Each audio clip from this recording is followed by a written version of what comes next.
Hello fellas, Frankie Day here. Okay guys, today is Saturday. We're going to have a double feature video for you for tonight.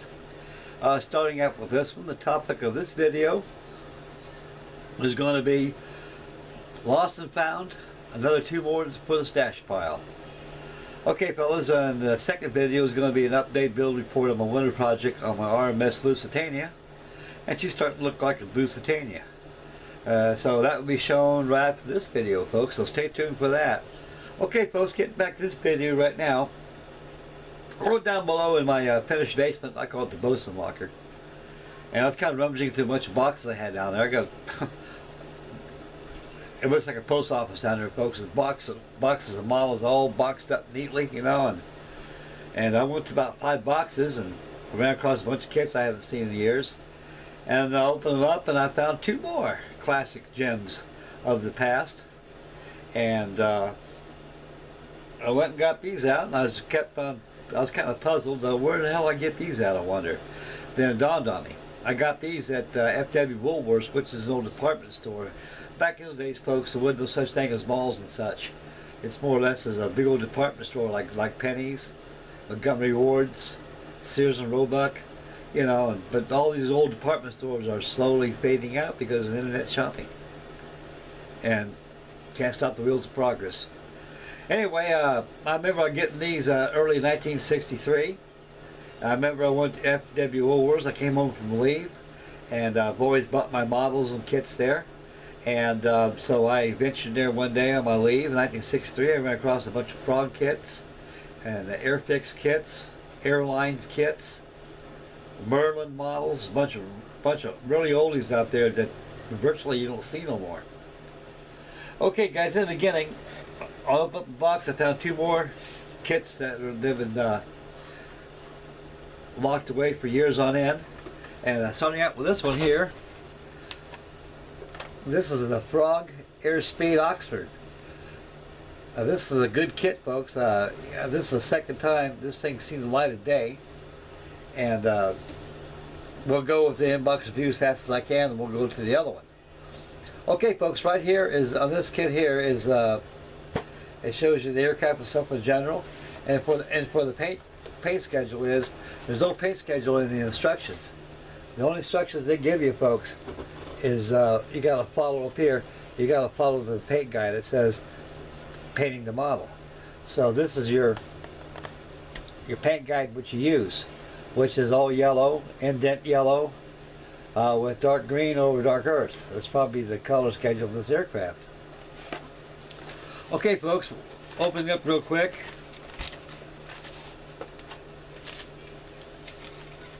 You got your typical instructions here. And the instructions of the frog kit, of the frog kit of the Oxford. Tells you symbols, how to put it together and everything.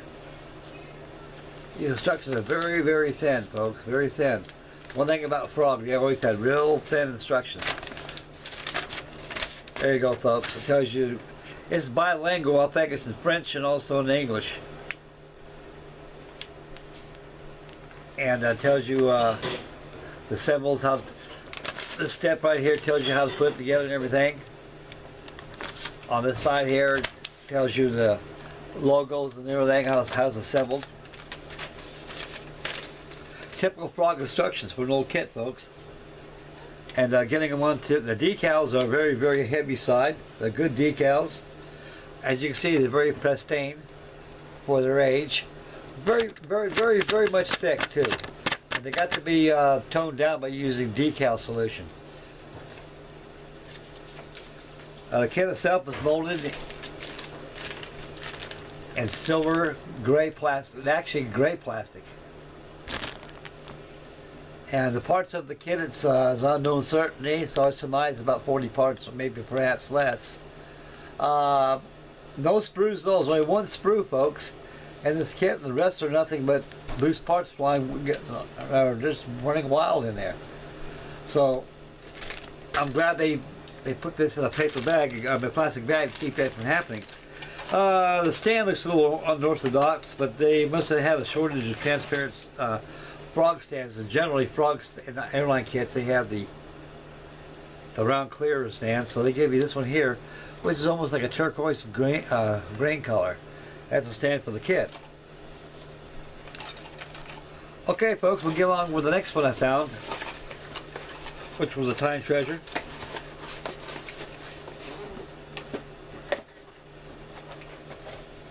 Right here guys, this is UPC. This company has been way out of business for many, many years. As a matter of fact, I think they went out by the end of the 1960s. This is a reboxing of the 1954 classic by ITC, which is Ideal Toy Crafter Corporation. ITC incorporated a lot of gimmick models and everything, but this actually was pretty much their non-gimmick kit. It's on a scale of 150, which is a little different than 148, a lot smaller.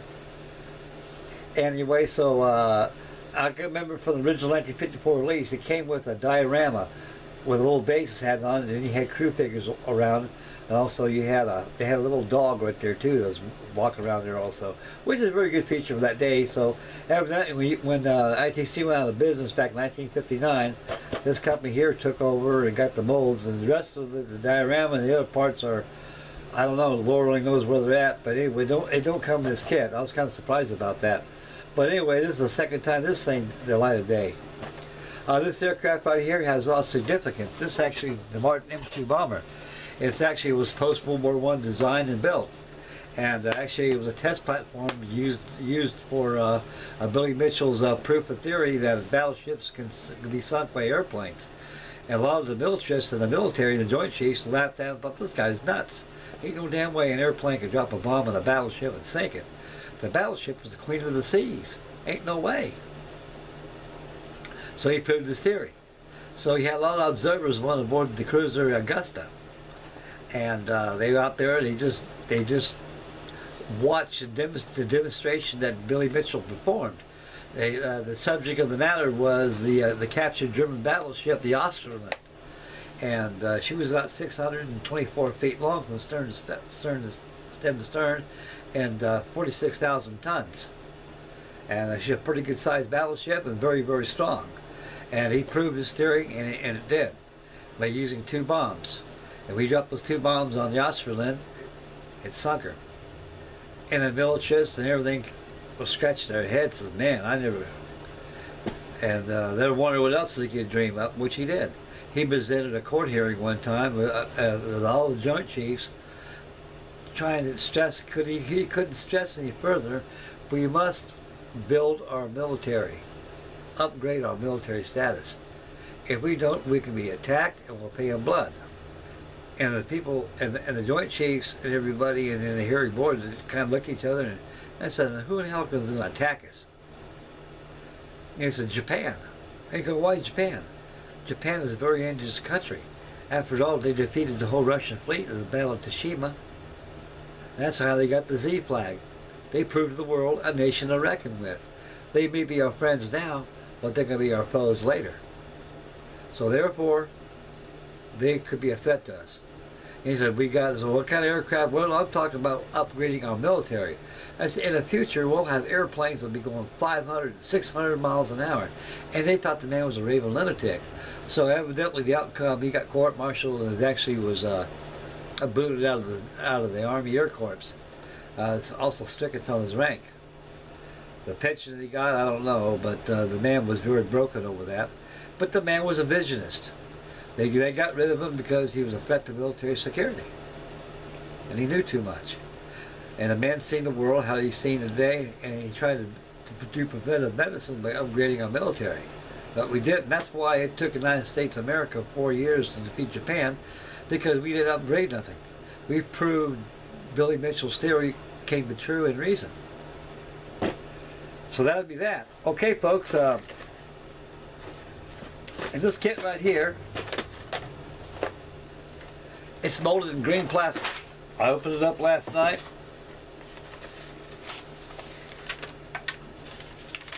The kit comes with instructions and decals. These decals are pretty ancient for their time. They're a little bit on the thick side, folks, as you can see. It'll take a lot of decal solution to get them toned down to the plastic how you want it. The instructions are nothing but straightforward.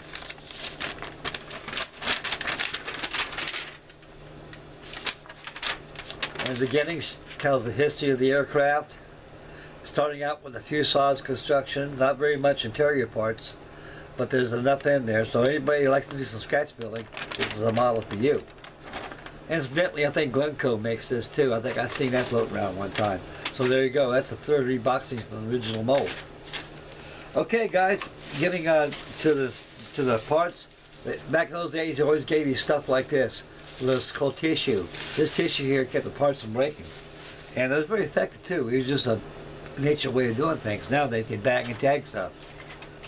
And the sprues here, you can see I got a few parts loose in the box, but you can see that the parts that are in this kit. Now it's got about 4 sprues in here, which all the parts are attached to. And you got your airplane struts. You got your bell cranks for your elevators, your rudders, as part of your Liberty engine. Your nacelle, you got your engine nacelle struts that fit on the bottom wing up to the top wing. The wings come in 2 halves to make the wing. The wing itself is about a good 12 inches long from wingtip to wingtip. The fuselage has its unique way of doing things. It's about anywhere from 8 to 9 inches long from the stern post up to the firewall, up to the beginning of the observations tip of the observation window, the tip of the fuselage. Now here's a feature right here that's very ancient, guys. You don't see anymore.